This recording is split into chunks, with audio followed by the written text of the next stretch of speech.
The FAB, or Foam Arsed Blob, is a deadly blob-booby hybrid.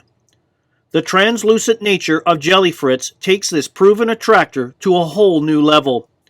Be sure to add an assortment of colored Jelly FABs to the Attractor section of your fly box. So let's tie the fob, in this case a biscuit fob. So into the jaws of the vise, I've placed a Daiichi 1530 number 8. I tie this fly in number 8s and number 10s most often, probably the number 8s most often. So we're going to attach the tying thread. This is a UTC 140 in a hot pink, I believe, or fluorescent pink to complement the overall color of the fly. You can use orange, white, whatever you'd like to use. So we'll just get that started. Get that thread base down so we got some traction for our materials. And then we're going to come back up just back from the hook eye. Now for the tail on this fly, it's foam.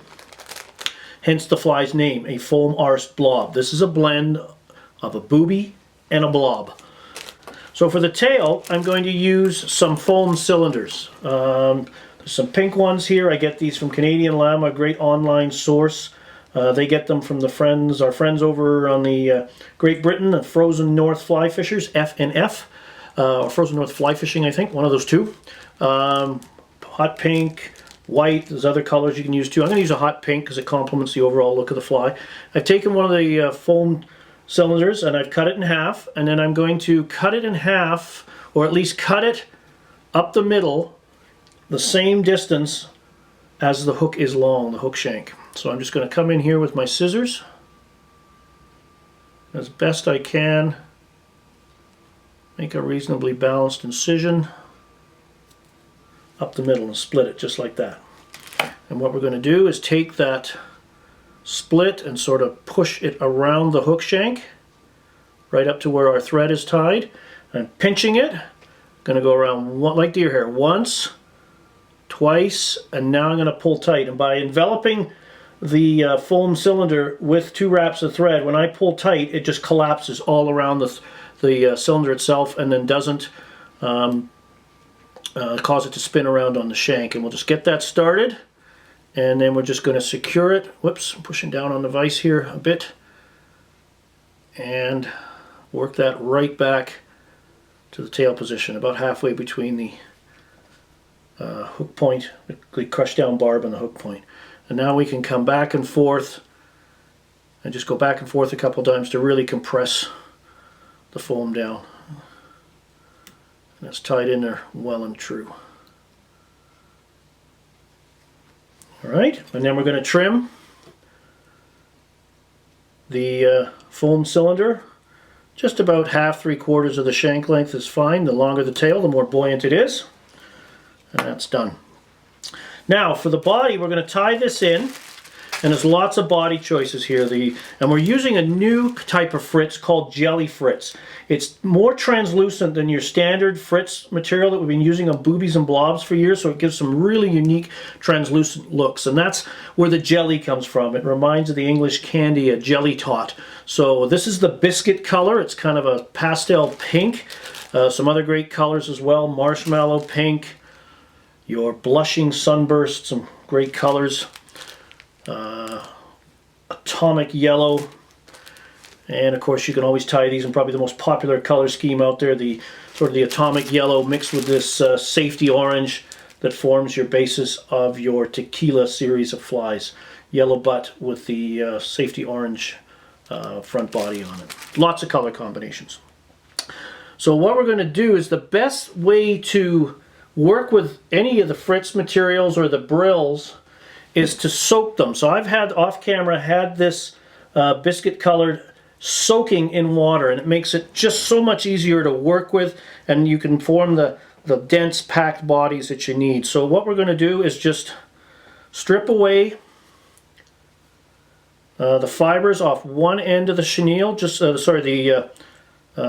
Fritz, just like you would chenille, and we're just going to tie that in place right at the base of the tail, leaving the tying thread hanging at the base. So that's tied in, ready to go.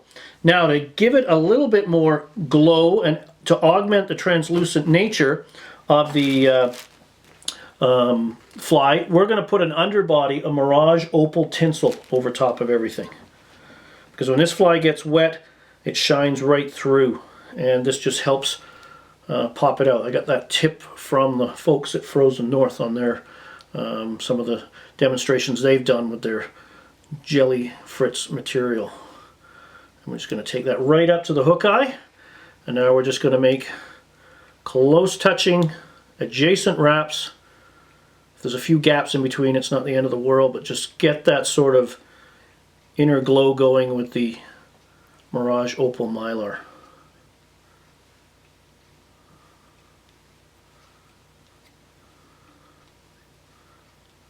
Just wind that up.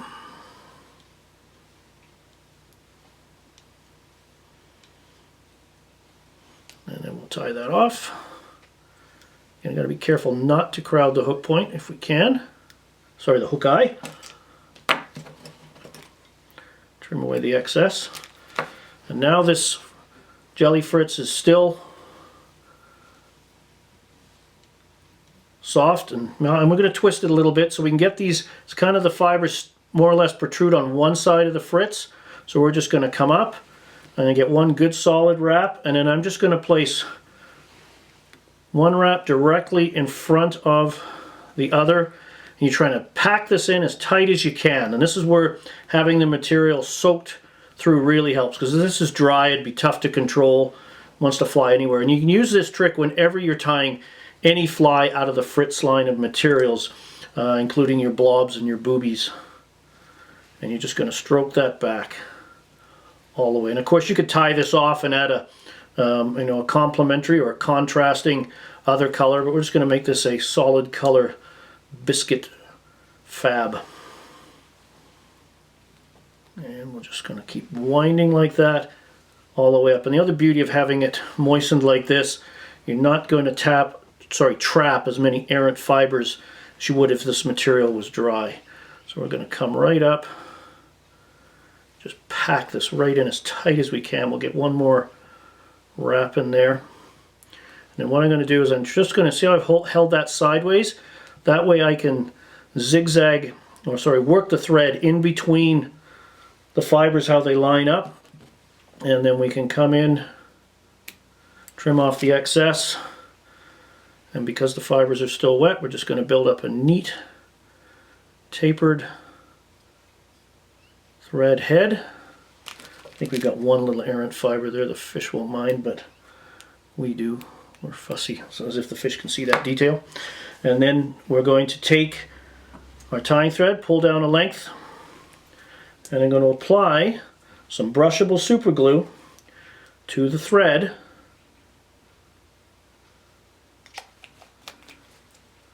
Sweep it back again, and again wind that coated thread in place, it's starting to adhere, and then finish the job with our whip finisher. So do a 3 or 4 turn whip finish. Disengage the whip finisher, trim, and there you go. You have the completed biscuit fab. So named because of its foam butt, the Foam Arsed Blob. It's basically a blob body with a foam tail. Because when some of the fisheries in England, as I understand it, were banning the boobies, flies with foam in the front, so our intrepid fly fishers over there said, well, you can't have foam in the front, let's put the foam out the back, and the fab or Foam Arsed Blob was born.